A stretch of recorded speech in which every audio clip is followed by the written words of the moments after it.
ധൈര്യമായിരിക്കേ, നന്ദൻ കൂടെ ഉണ്ടാവും.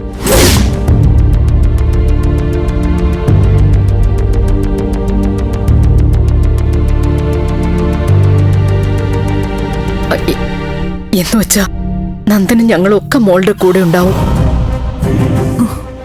മീര, കഴിഞ്ഞതൊക്കെ മറക്കണം.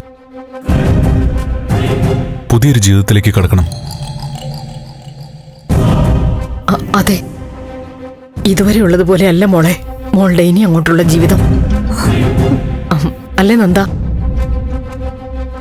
പുതിയ ജീവിതം എന്താണ് എങ്ങനെയാണെന്നൊക്കെ മോള് വൈകാതെ അറിയും.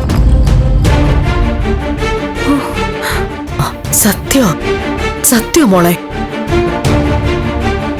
മോൾക്ക് ആപത്ത് സംഭവിച്ചു എന്നറിഞ്ഞതു മുതൽ നന്ദൻ നേരാൻ വണ്ണം ഭക്ഷണം കഴിച്ചിട്ടില്ല.